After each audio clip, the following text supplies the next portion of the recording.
seconds? Oh, we got lots. Ooh. The Johnson Wax Program with Fibber, McGee, and Molly.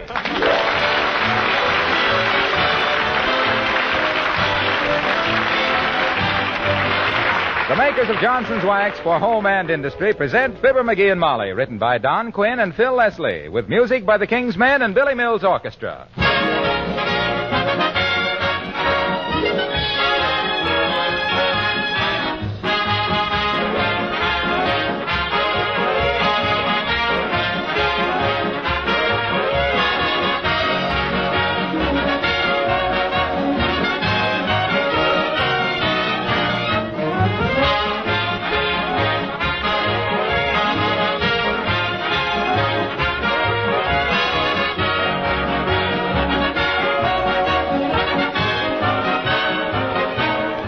The holiday season is a time when you want your home as bright and cheerful as you can make it.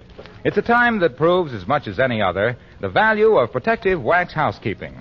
If your floors, furniture, and woodwork have been waxed regularly with Johnson's Wax, then it's a very easy matter to put on the finishing touches and have that richly polished kind of home that everyone admires. There are many accessories from one end of the house to the other that you can protect and beautify with Johnson's Wax, either paste, liquid, or cream. Your windowsills, for example, picture frames, ornaments, lampshades, Venetian blinds, refrigerator. Well, many of you know the list as well as I. When you wax all these surfaces, you protect them because the wax itself takes the wear and the surface underneath is safe. When you go over your house tomorrow, try out several of these extra uses for Johnson's Wax.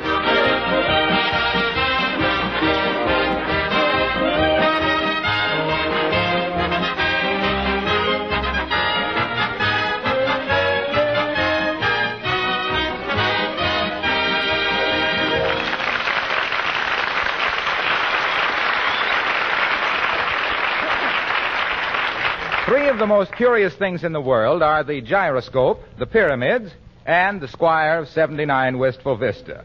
And if you don't think he's curious, get a load of him sneaking a peek into the hall closet as we join Fibber, McGee, and Molly.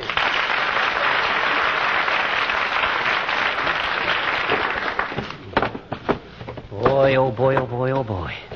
Look at all these Christmas presents. From Molly to Fibber with love. To Fibber from Molly with best wishes. To the best husband a woman ever had. Wonder who that's for. I thought I was the only husband she ever... Oh, well. Uh-oh. An envelope. Do not open before Christmas. Looks like it might be a war bond. Flap isn't sealed very tight either. If somebody's thumb ever got caught in there, it'd flip open like a... Oh, my goodness, it did it. Well, maybe she didn't even mean to seal it. And if it ain't sealed, I suppose it's okay to read it. My dear husband, get out of this hall closet and stop snooping. I like that. To think she'd think that I'd think of stooping to snoop when she knows. McGee? McGee, where are you? Oh, caught in the act. I better put this stuff back in here fast. This must be the new belt I've been hinting about. I hope this is a fountain pen. If this isn't a sweater, McGee, where are you? What are you doing? I'm trying to get the door closed on the hall closet, Molly. It's so full of stuff, it's sprung open. Aha! I got it. That was quick thinking, McGee, old man. If she ever caught you doing that stuff...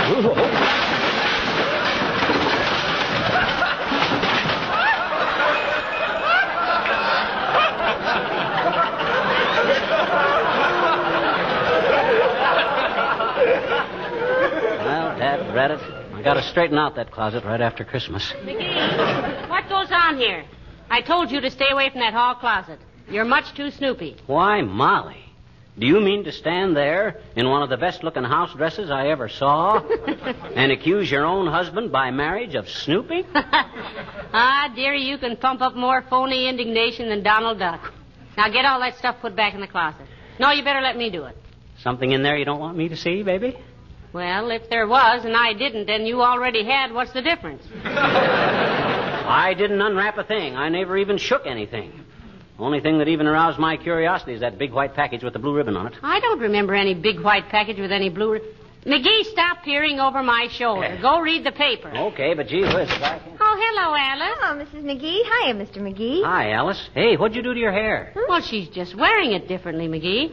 Himself here is getting very observant with Christmas coming on, Alice. Ordinarily, you could wear your scalp full of neon lights and he'd never notice it. You like my hair with the buns over the ears, Mr. McGee? Yes, I do, kid. I like the buns over the ears much better than that old sweet roll on top. Or that apple strudel you used to have falling down in back. My hairdresser says they're wearing it this way in Paris now. It's a nice hairdo, Alice. What do they call it? Hair Hitler. because it's more trouble than it's worth. Yes, I think so, too. You got your Christmas counterfacing all done, Alice? Creepers, I thought I had, Mr. McGee, but now I'm as confused as a kangaroo at a pickpocket's convention. Why, dear? Well, I had a terrific billfold for Harold, but I had to change the tag to Ronnie because I'm giving Ronnie's cufflinks to Rick to take the place of Rick's cigarette lighter because I quick had to give the lighter to Jimmy when he showed up here last night with a simply super pair of earrings for me. That is a little complicated, isn't it? That's like the year when McGee gave me nothing but napkins and handkerchiefs, pillowcases, and tablecloths for Christmas. He took the laundry list downtown instead of the shopping list.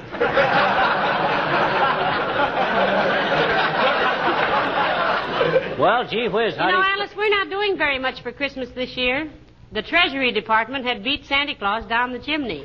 Well, I told all the boys not to spend their money foolishly on things for me this year. I told them all to take whatever money they intended to spend on me and put it in war bonds. Good for you, Alice. Use the boys' dough to back up the doughboys. Certainly. Anyway, I just assume they gave me war bonds as anything else. Well, I've got to get back to the post office. Goodbye.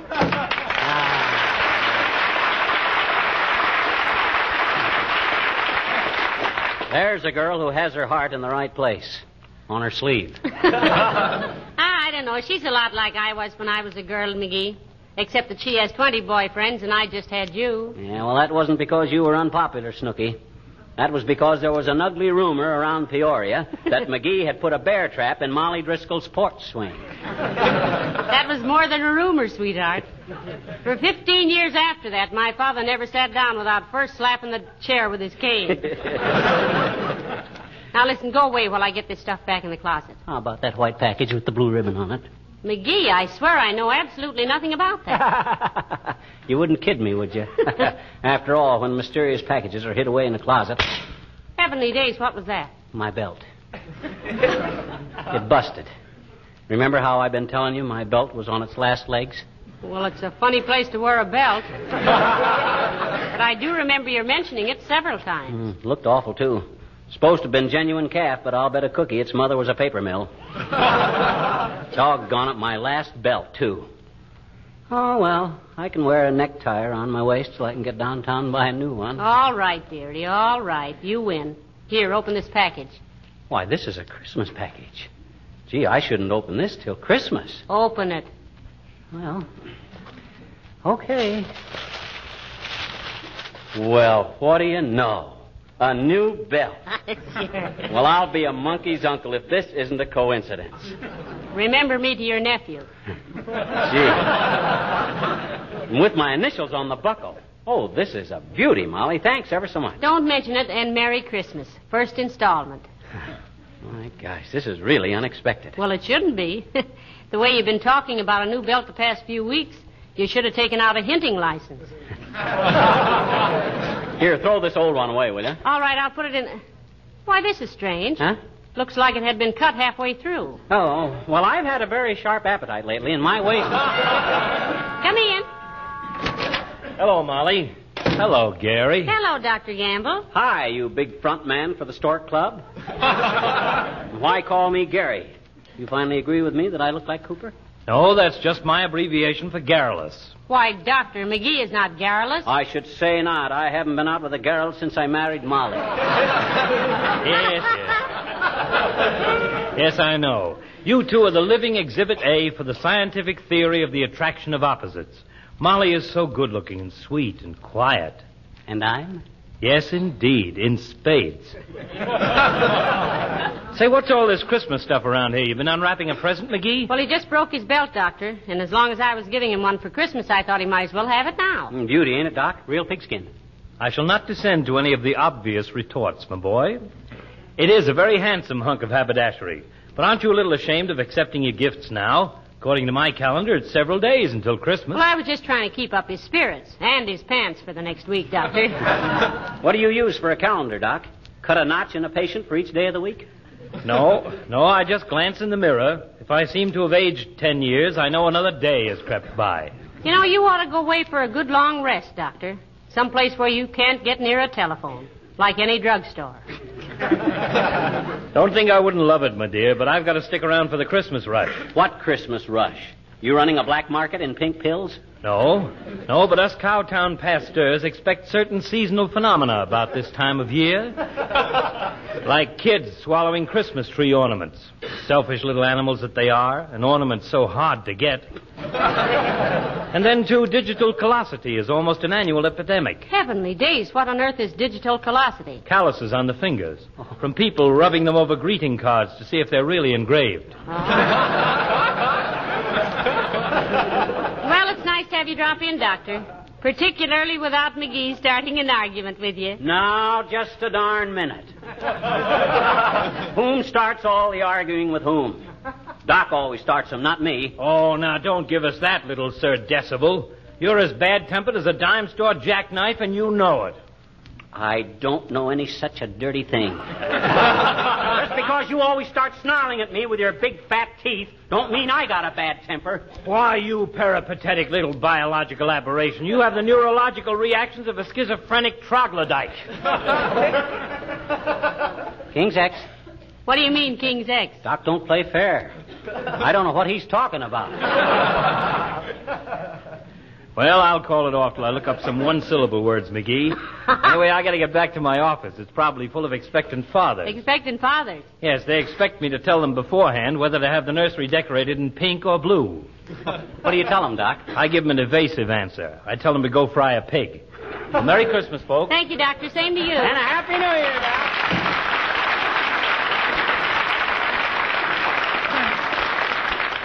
Isn't he a sweet old character? Yeah, great guy. It was a great loss to medicine when he started studying it.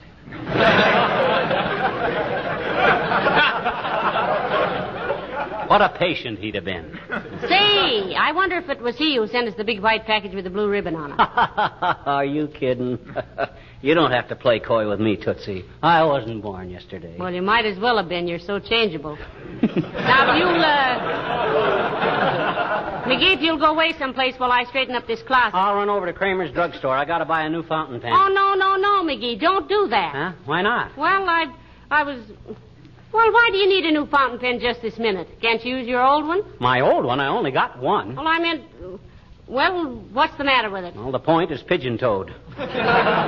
Writes 2 lines instead of 1. But maybe you'll get... When I registered with it at a hotel last summer, the clerk looks at my signature and says, "You gentlemen want twin beds?" You go ahead and fix the closet, kiddo. I'll run over to Kramer's and get a fountain. Oh, dear. You win again, McGee. Here, open this package. What do you mean? Go ahead, open it. Well, okay. Well, I'll be a new fountain pen. Gee, thanks, kid. Oh, this is wonderful. Merry Christmas. Second installment. Boy, this is a wonderful pen. Just the kind I wanted, too. And just when I needed it. Why, you could knock me over with a feather, Molly. I never dreamed you... Hey, what are you looking for? A feather.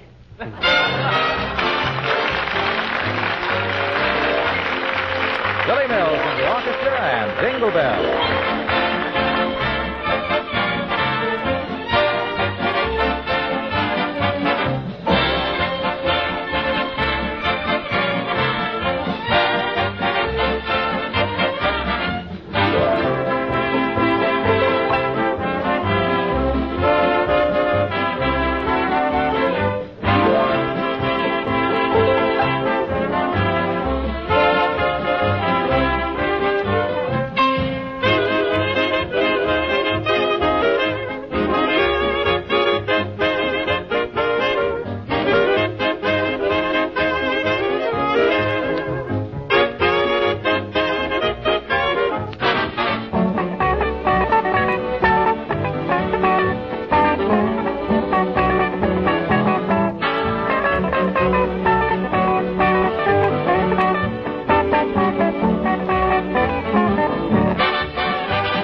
bother me, McGee. I've almost got this closet straightened up again. How about that big white package with the blue ribbon on it? Does it gurgle or rattle or squeak or anything? Well, I haven't touched it. Somebody around here's got to keep his curiosity under control. And as long as there's only two of us, it looks like I'm elected. Hey, this is a wonderful pen you gave me, Molly. You like it, dearie? It's marvelous. Only one thing wrong with it that I can see. My goodness, what's that? I just worked a crossword puzzle with it, and it don't spell very good. That isn't the pen, that's the ink. Oh. Well, I'm really quite gruntled with it. You mean disgruntled? No, I'm very happy. It's the finest pen I... Hello, friends. Hello there, Mr. Wilcox. Hi, a waxy old man. How do you like the new belt Molly gave me for Christmas? Say, it's beautiful. But aren't you folks a little previous with your Christmas presents? Well, he was getting so snoopy, Mr. Wilcox, I just had to give him a belt one way or another. So I took the easy way. Look, she gave me a fountain pen, too. Ain't that a darb? Writes 10,000 words without filling. Don't know how many he'll write when I fill it.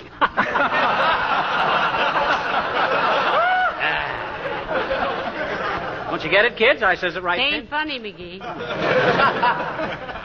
I thought it had a kind of a funny taint. You like the pen, Junior? It's very handsome, pal. But better get your name engraved on it. Be ashamed to lose a nice pen like that. Well, I couldn't get it engraved till after Christmas, Mr. Wilcox. I took it to 7 different jewelers, too. Gee, did you really, Molly? Yes, and I got quite an inferiority complex. Leaning over $80,000 worth of diamond necklaces, trying to get a $3 job of engraving done. Well, gee, you should have taken it to my cousin, Big Bill Wilcox, on Oak Street, Molly. One of the finest engravers in the country. I thought all the really great engravers were working for the government, Waxy. Oh, he used to. In Washington? No, Leavenworth. That's why they call him Big Bill. He got caught making 20s out of 10s. They put him to work making little ones out of big ones for making big ones out of little ones, eh? Yeah, he's a terrific engraver, though. Well, here, wait a minute. Here, take a look at this common, ordinary little pin. Well, what about it? Well, look at the head of it. Kind of scratched up, isn't it, Junior? Ha, ha, ha. Look at it through this magnifying glass, which I just happen to have with me. Uh-oh. Well, heavenly days, isn't that marvelous? Let me look at it. Well, I'm a son of a gun. What does it say, Junior? Can't quite read it without my glasses. It says you don't have to be sharp as a pin to know that Johnson's self-polishing glow coat is the finest beautifier and protector of linoleum. Imagine writing all that on the head of a pin. Oh, there's more than that. It says if you're stuck with faded, worn linoleum, bring it back to life and beauty with Johnson's glow coat, the polish that shines as it dries. My gosh, he is quite an engraver, isn't he, Waxy? Well, you know, the funny part of it is, it only took him 20 minutes or less to do it. Oh, that's too much. Same length of time it takes for a glow coat to dry to a mirror-like finish on your linoleum. Now, wasn't that a coincidence? Amazing. Here, let me put the pin back in your lapel, Mr. Wilcox. I'm afraid it might get lost. Oh, ouch. Oh, I'm sorry. It's your story, Junior, and you got stuck with it. Well, here, let me take your fountain pen, pal. I'll have Big Bill engrave it for you. Thank you, Mr. Wilcox. Thanks, Junior. Don't mention it. I'll have it back Friday. Okay. Ah, isn't he a sweet old... Oh, no, that's Dr. Gamble.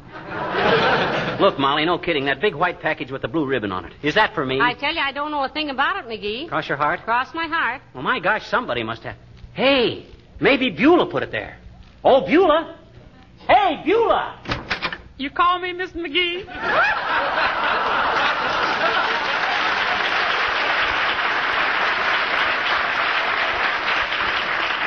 Why should I? You never call me Beulah. Mr. McGee wanted to know about this big white package with a blue ribbon on it, Beulah. Did you put it in the closet here, Beulah? No, sir. That package is a complete stranger to me. Well, that's strange. Oh, well, we'll find out when we open it at Christmas time. Have you got all your shopping done, Beulah? Yes, ma'am. Practically. All I got left to get stuff for is Papa and Ira. Ira? Who's Ira? He's my one and only, sir.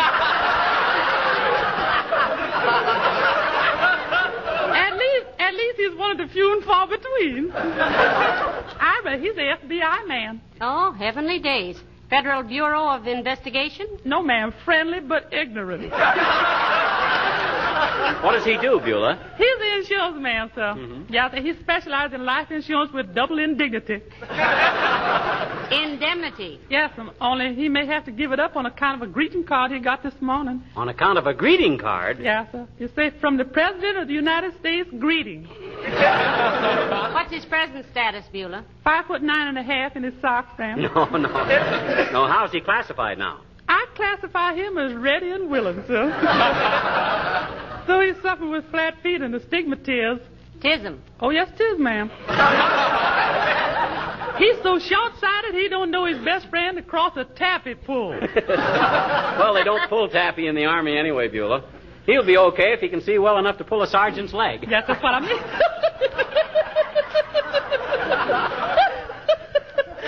Love that man.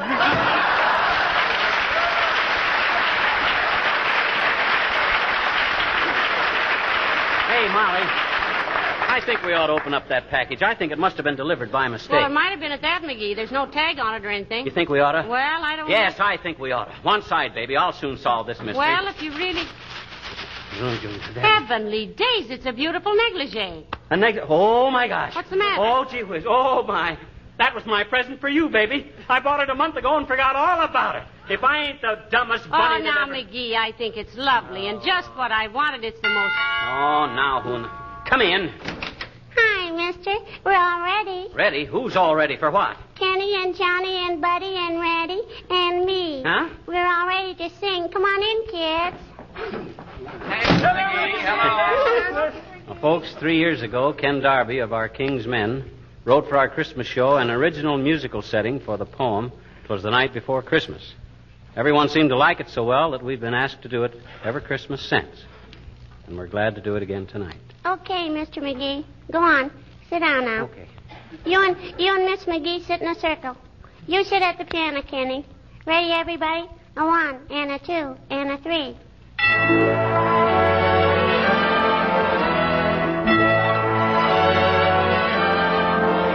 "'Twas the night before Christmas, and all through the house, not a creature was stirring, not even a mouse.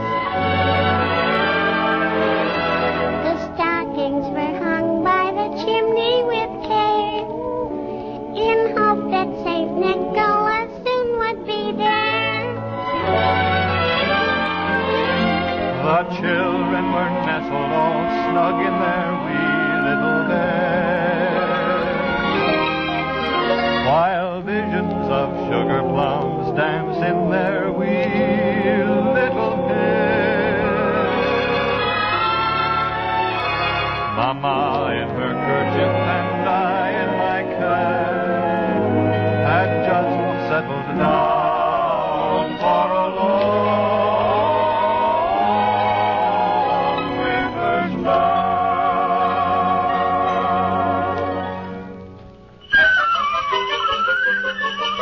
When out on the lawn there arose such a clatter, I sprang from my bed to see what was the matter. Away to the window I flew like a flash, tore open the shutters, threw open the sash. Then, what to my wondering I should appear but a miniature sleigh and a tiny reindeer, with a little old driver so lively and quick that I knew right away that it must be Saint Nick. All bundled in fur from his head to his foot, old Santa was covered with ashes and soot. I drew in my head and was turning around when down the chimney he came with a bound.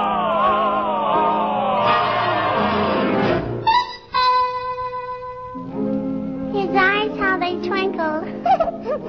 His dimples, how merry. His cheeks were like roses. His nose like a cherry. His droll little mouth was drawn up like a bow. The beard on his chin was as white as the snow. The stump of a little old pipe he held tight in his teeth, and the smoke went around and around and around his head like a wreath. He was so chubby and plump, a right jolly old elf. Then I laughed and I laughed and I laughed when I saw him in spite of myself. He had a broad face, and a little round belly that shook when he laughed, like a bowl full of jelly. He gave me a wink of his eye and a twist of his head, a chuckle and a smile. I knew all the while I had nothing to dread. He spoke not a word, but but went straight to his work and filled all the stockings. Oh, boy. Then turned with a jerk. Then laying a finger aside of his nose and giving a nod up the chimney he rode. He sprang to his sleigh, to his team, gave a whistle, and away they all flew like the down of a thistle. But I heard him exclaim, and he drove outside. Merry Christmas to all, and to all,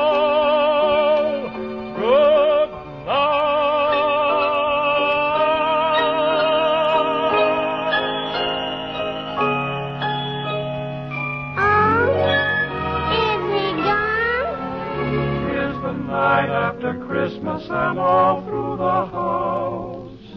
Not a creature is stirring, not even the mouse. The presents are scattered and broken, I fear, and St. Nicholas won't come again for a year. The children are nestled all warm in their wee little beds, while memories of sugar plums dance in their wee little heads. Mama in her kerchief and I in my cap are settled at last for a long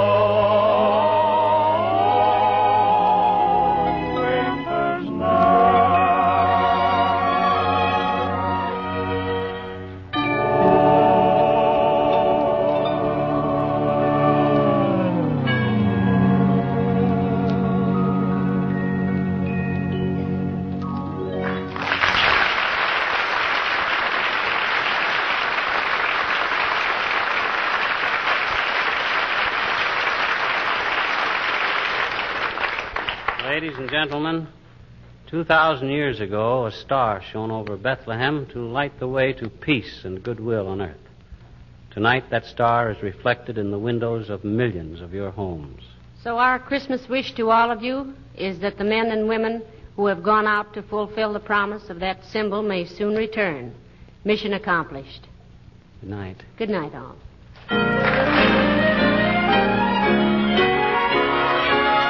I heard him exclaim, and he drove out of sight. Merry Christmas to all, and to